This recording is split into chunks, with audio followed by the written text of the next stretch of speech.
Hello, and welcome back to Northern Lights. We're hanging out with the gang. We're at the park where we shot our first movie. We're quoting things, having a good time. I think. I need to change up my windows real quick. Okay, now I can actually see the game properly. All right. You think I would have done that before I hit the record button, but you know me. We are not professional here. It's what makes it more fun, right? I like to think so.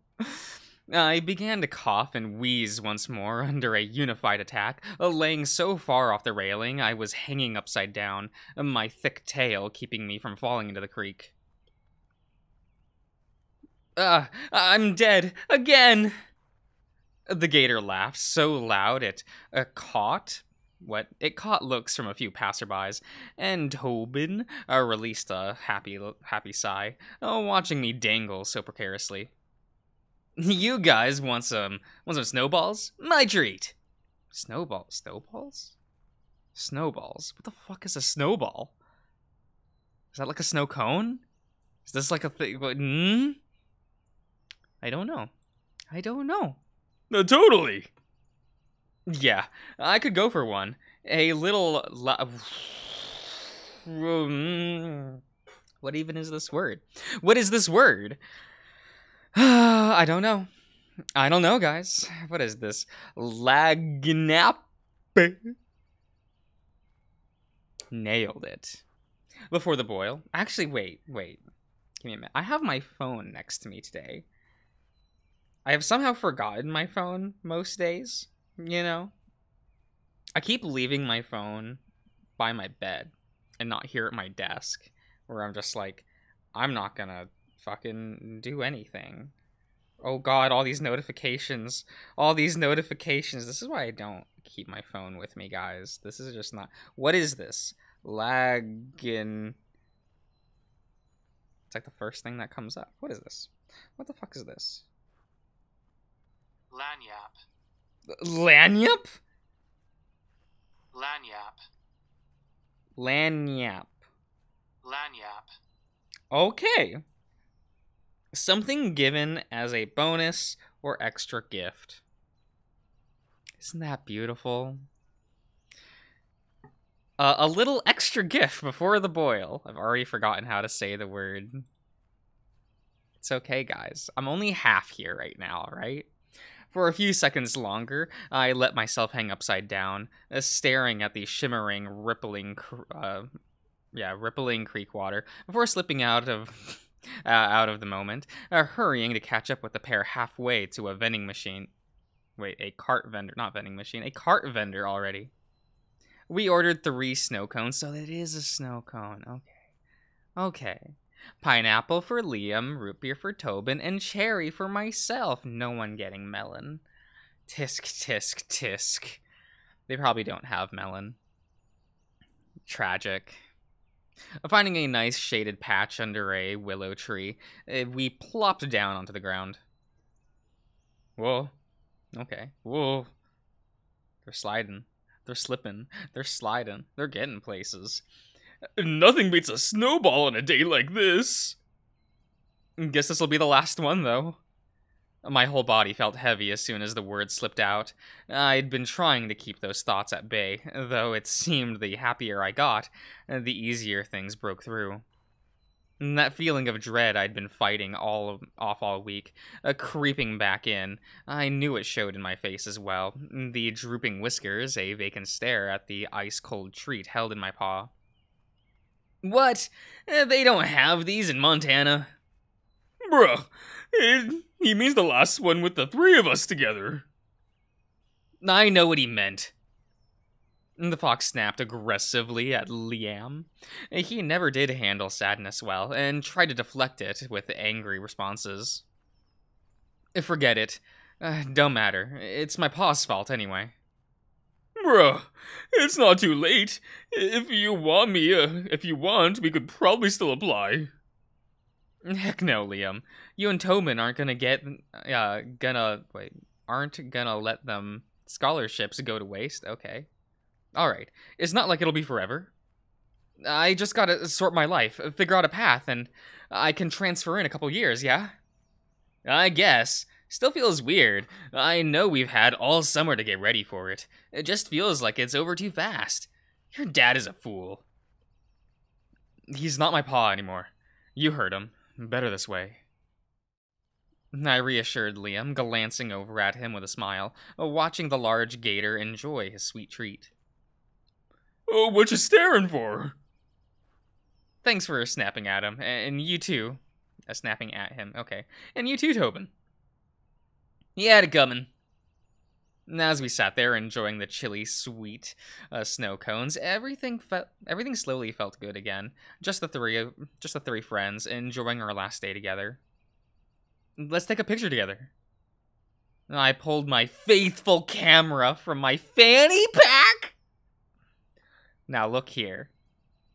I did not realize I was playing as a loser. Fucking fanny pack, carefully setting it up on a nearby picnic table to have us all in frame. With the wind of a dial, okay. The timer ticked off the seconds. Liam and Tobin moved in closer, tightly sandwiching me in the middle. Whoa. Oh, look how cute they are. What? Look at this little letter boy.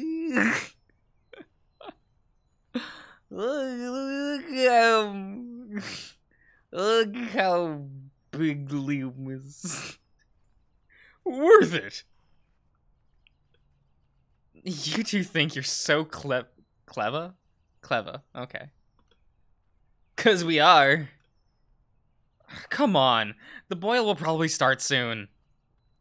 Made our way out of the park once more, cramming into Liam's truck, heading off towards a proper New Orleans. Right? New Orleans? I hope that's right. I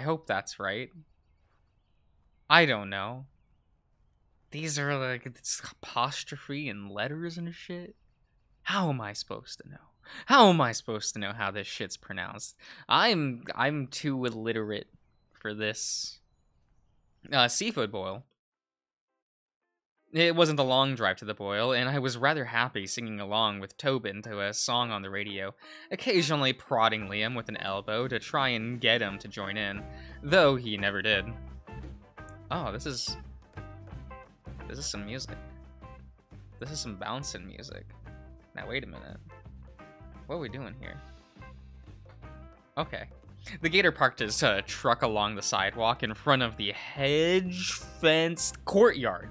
And as soon as we climbed out of the truck, the overwhelming delicious scent was all around us.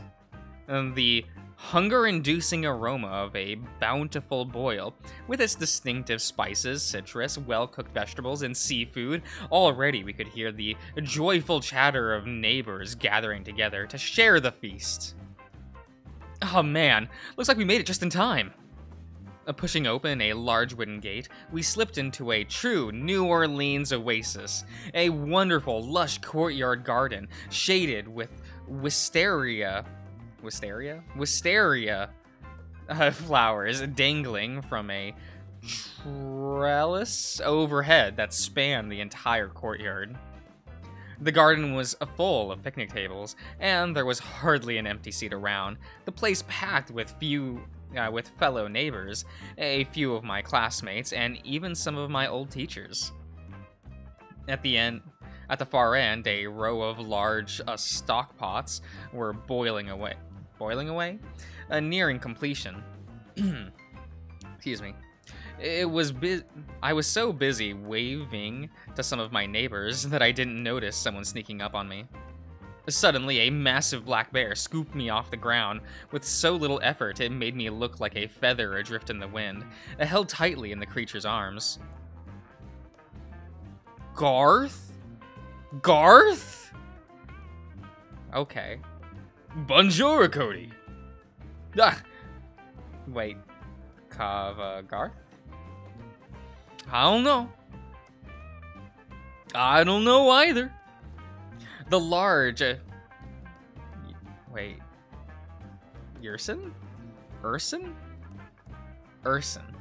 Laughed so loudly that the three of us could feel the deep rumbling in our chests.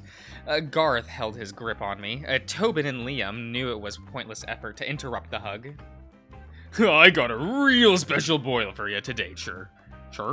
Sure. Okay. Take a look-see. As if I was incapable of turning my head, Garth hoisted me around, once more letting me take in the wonderful sights of the boil in the making. Whoa, it really seems like everyone is here. I never considered myself popular, far from it, but I had to admit it was really nice seeing so many people I knew, one way or the other, gathering for one last boil. Garth was beaming with pride, cheering, clearly happy he managed his largest turnout yet. Much as I tried to fly under the radar, people seemed to see me differently. In my heart, I knew why. I wished I could avoid attention. It was a truth that would make almost everyone attending the feast hate me without question. What did I tell you, Chef? Shush. How could I not? Yeah, let the good times roll. Oi, exactly. Garth, put me down, please. I got an envy for those crawdads that only your cooking can fix. Oh. The camera moving is a little weird. It's a little weird. Not gonna lie, it's cute. I like it. It was a little weird. The enormous bear laughed and finally set me down, motioning with a paw for the three of us to follow. Yo, just in time. Come up front with me. The three of us followed Garth to the head table, which felt a little out of place as we preferred to stick to the flanks, but I appreciated the gesture of the Ursine?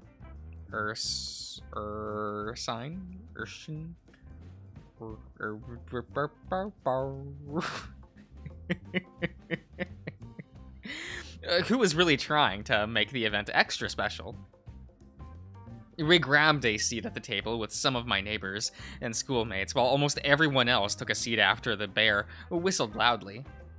His volunteers began to lay out the feast, spreading massive halls of corn, potato, crawfish, crab, sausages, and more on every table.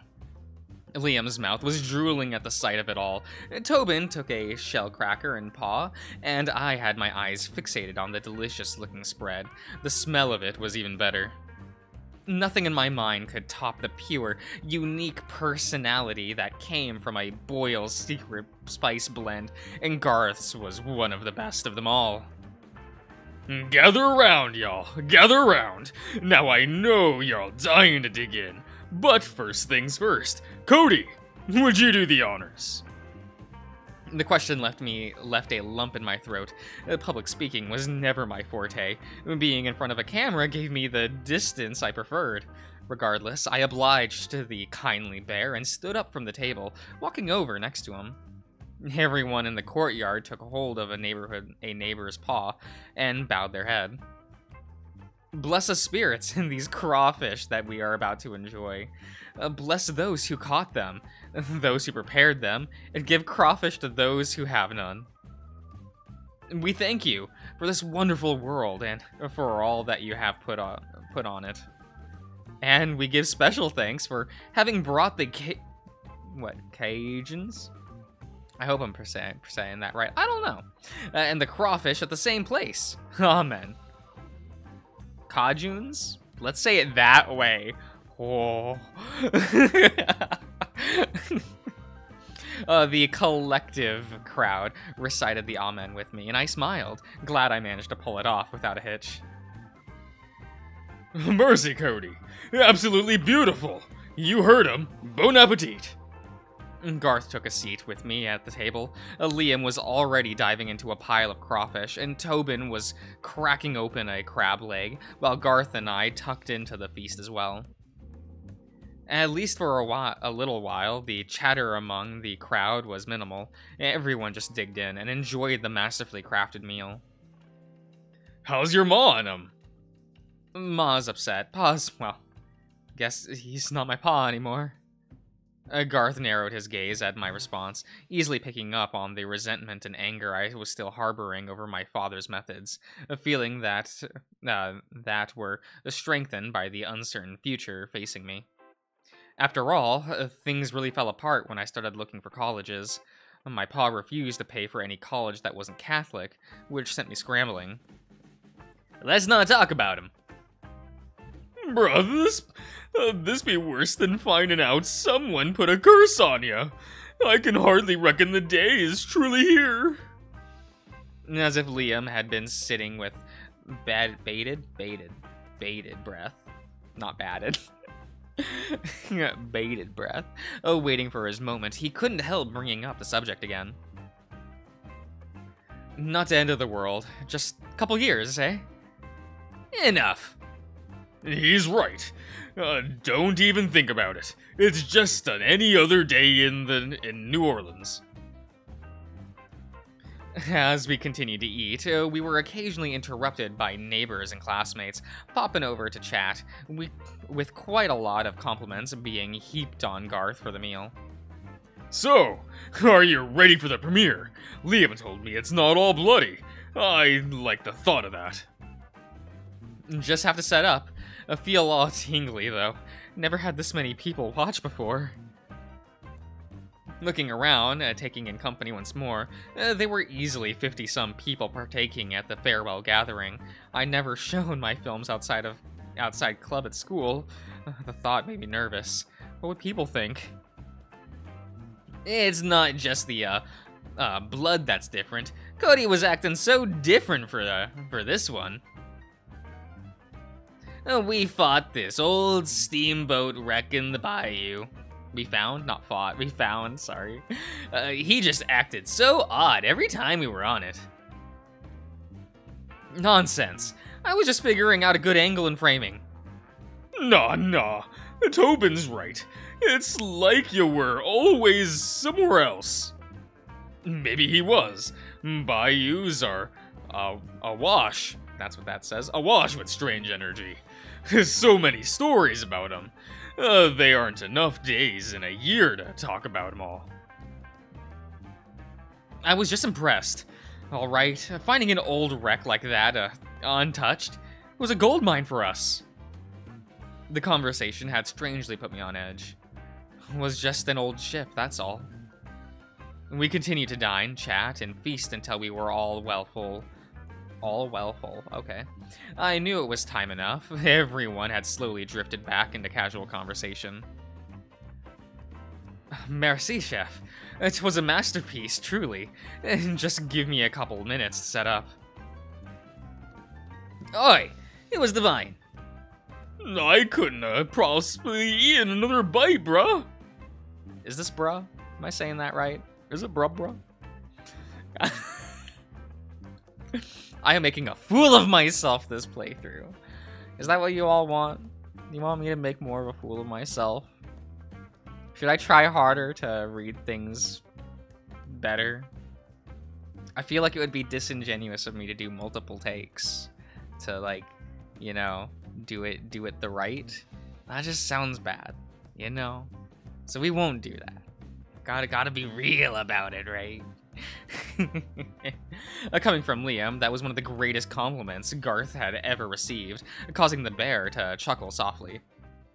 I left the courtyard for only a moment to gather the equipment I needed for the premiere. Taking my time setting up the film projector and screen in the most shaded corner of the courtyard. Tobin wandered over, he do slide, watching as I spooled the film. Excited? Something like that. Who would have thunk? That's what that says. I'd be getting the jitters. I tried telling Garth. Not so many people. Guess word got out, though. Yeah, even Mr. Jenkins is here. I thought he hated me. Tobin glanced off at the old husky, who was chatting up one of the female coworkers. He'd been our third grade teacher and always seemed to target us the hardest. Well, Liam spilled coffee on him, and then there was the stink bomb. How was I supposed to know it would do that? But you saw that effects book. But you saw that effects book. Okay, we had to try. Liam pulled himself away from the crowd, joining Tobin and I, and as I continued to set things up. You talking about Jenkins? Yeah, dunno why he's here.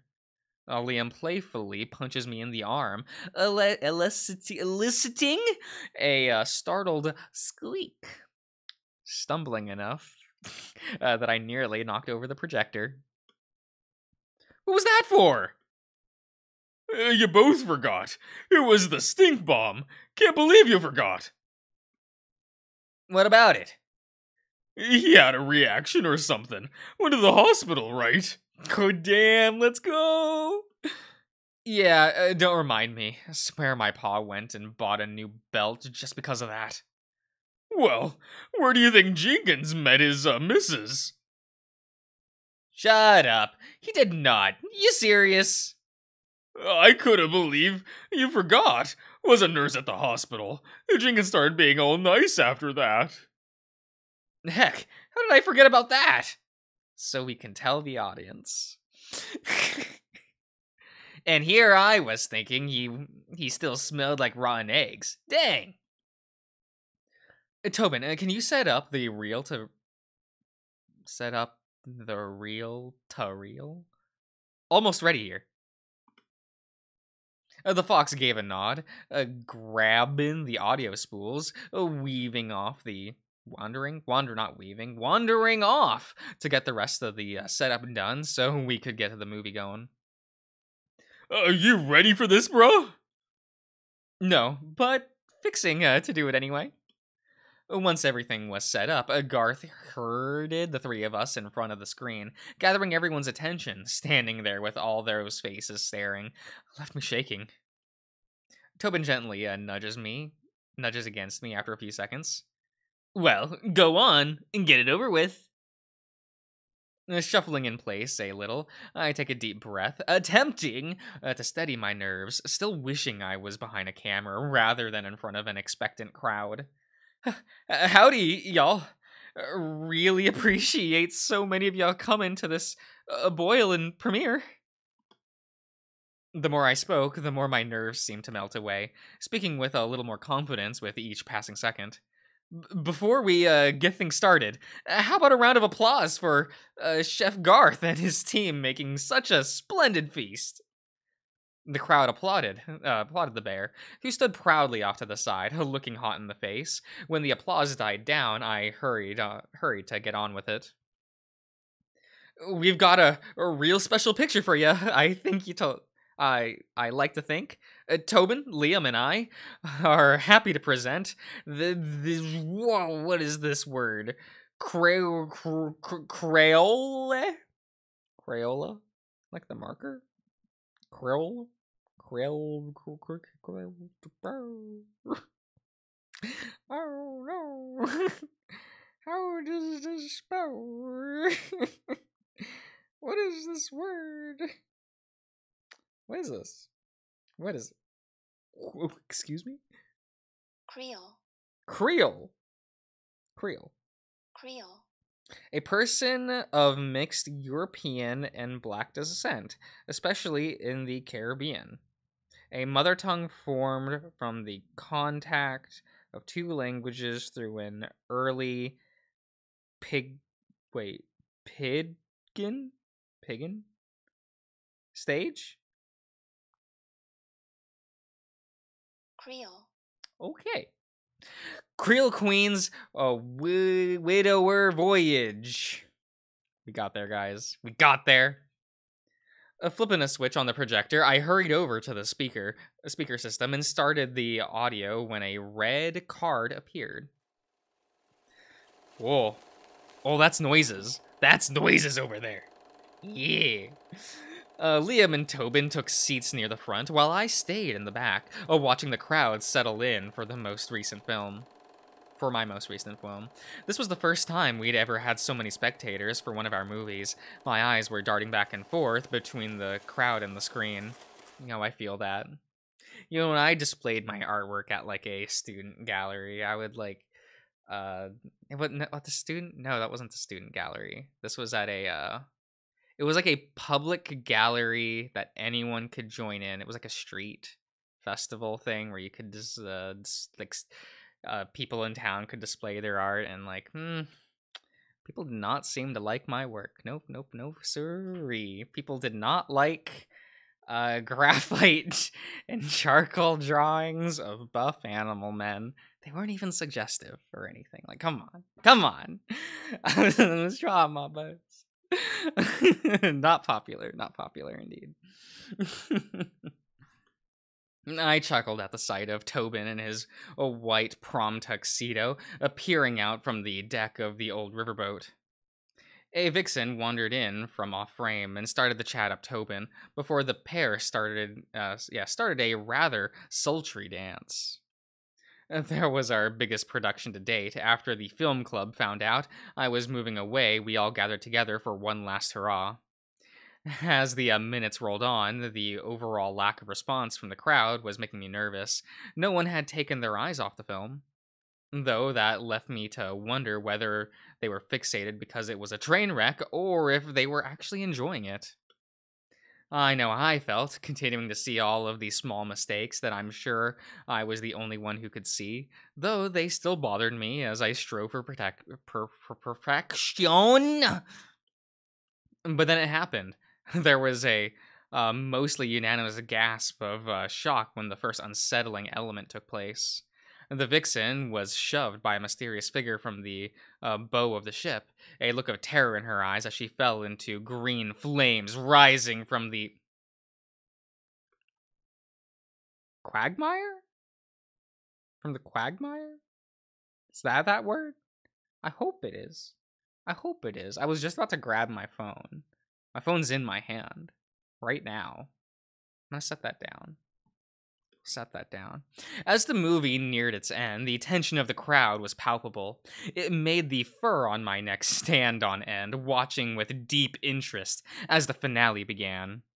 Fog rolled in around Liam, who stood menacingly on the dock by his ship, dressed in a bloodied captain's outfit, shimmering orbs of light behind him lining the decks of the decrepit boat. Tobin stood in shambles, his eyes looking heavy, with an eternity of guilt and sadness. I can bear this pain no longer. Please, let me see my Esmeralda again. I have done all that you've asked of me. Forever while I live with these sins I've committed, at your behest. Honor our bargain, and return my Esmeralda. If that is your wish. Liam faded into the fog, and the scene became sunlight. The vixen stood in the shimmering dress at the top of the ramp, a hand outstretched to Tobin, once more dressed in his finest suit. Romantic music swelled as he walked up the ramp, pulling Esmeralda into a tight embrace. The glow of sunlight narrowed on like a spotlight, and they danced. It's over, my sweet honeysuckle. We are together again, at last. A blinding flash of light, and Tobin stood frozen in the dance. A knife plunged into his back, the vixen holding the handle of the blade. The ghostly orbs were turned once more, gathering around the deadly scene. Liam looming tall in the background with a red orb to his eyes, a sickly approving grin on his face. Now and forever, my love. Tobin's dying garble was captivating, jerking and twitching in her arms as life left his body. After a solid 40 minutes, it was all over. The film ended, and there wasn't even a second of hesitation. The whole crowd was applauding, some even standing up. That's how you know it was a good time for them. The sight of it made my eyes water immediately, completely stunned by the reaction. Tobin and Liam were being mobbed with praise, pats on the back, and handshakes. I wasn't allowed to escape the attention, as Garth had once again snuck up on me, sweeping me off my feet into another firm hug. That was magnificent! I didn't even try to struggle as Garth kept me pinned to his hug, walking me back and forth from the front and center of to be front and center to it all. Okay. Liam looked flustered, and Tobin looked as if he was standing a few inches taller, just trying to keep up with all of the congratulations. I spent a good 10 minutes receiving compliments and wasn't allowed to budge away, as Garth kept a firm paw on my shoulder, trying to comfort me in the moment that was overwhelming both with joy and anxiety. Soon enough, the crowd began to part, leaving just the four of us and a single straggler, still shaking with excitement as I picked up the equipment. Watching Tobin and Liam bounce off, the fox grappled once again around Liam's neck. All right, I'm going to end the part here, everyone. So I'll see you guys around.